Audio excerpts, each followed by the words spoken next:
Employee అయినా కానీ వాళ్ళందరూ మహిళలు అందరూ పిల్లలందరూ కూడా వాళ్ళ యొక్క జీవన వృత్తిని గడుపుకోవడానికి వాళ్ళు చిన్న చిన్న వ్యాపారాలు చేసుకుంటూ ఈ రోజున ప్రభుత్వానికి ఏ విధమైన ఆటంకి కలిగించుకుంటా వాళ్ళు ఏంటంటే హైకోర్టు ఆర్డర్లు ఏం చెప్పారంటే రోడ్డు బ్లాక్ చేశారు అని చెప్పారు. అంటే కోర్టుకి ఫాల్స్ ఇన్ఫర్మేషన్ ఇచ్చారు. వాళ్ళు ఫాల్స్ ఇన్ఫర్మేషన్ ఇచ్చారు. రోడ్డుకి ఇరువైపులా కూడా ఆక్యుపై చేసేసారు, స్థలాన్ని ఆక్యుపై చేసేసుకొని ఇల్లు కట్టించుకున్నారని చెప్పేసి వాళ్ళు చెప్పారు. అది శుద్ధ అబద్ధం.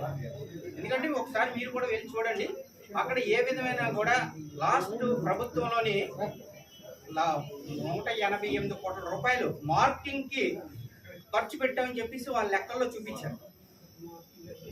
అక్కడ మార్కింగ్ లేదు, ఏమి లేదు. 188 కోట్లు ఏమైంది ఇప్పుడు కూడా అర్థం కావట్లేదు. వాళ్ళు వదిలేశారు.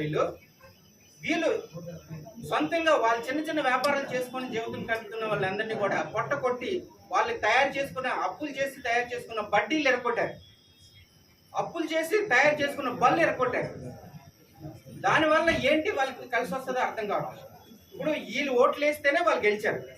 పుట్టుకతో ఎవడో ఇక్కడ కార్పొరేటర్ అవ్వలేదు, ఎవడో ఎమ్మెల్యే కూడా అవ్వలేదు.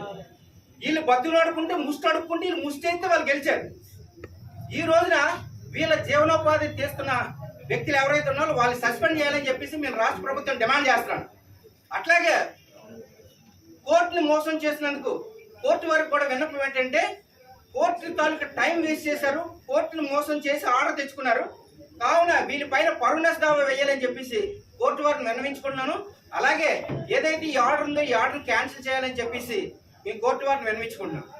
ఆ విధంగా వీళ్ళకి ఎంప్లాయ్మెంట్ కలిగిస్తారని, వాళ్ళకి కావాల్సిన పనిముట్లు ఏవైతే ఉన్నాయో, అత్యవసర నిత్యావసర పనిముట్లు ఏవైతే ఉన్నాయో అది ప్రభుత్వమే కల్పించాలి. యాక్చువల్గా ప్రభుత్వం కల్పించకపోయినా సరే వాళ్ళు అప్పులు చేసి తెచ్చుకొని పెట్టుకొని జీవనం సాగిస్తుంటే ఈ రోజున దాన్ని కూడా వాళ్ళు పొట్టలు కొట్టి చిన్నపిల్లలు స్కూల్ ఫీజులు కట్టుకోలేరు, వాళ్ళు ఉండడానికి ఇల్లు లేదు, వాళ్ళకి తినడానికి తిండి లేదు. ఇటువంటి వాళ్ళ పైన మీ దౌర్జన్యాలు ఆపాలని చెప్పేసి ఇక్కడ ఉన్న కార్పొరేటర్లకి ఎమ్మెల్యే కూడా నేను హెచ్చరిస్తున్నాను.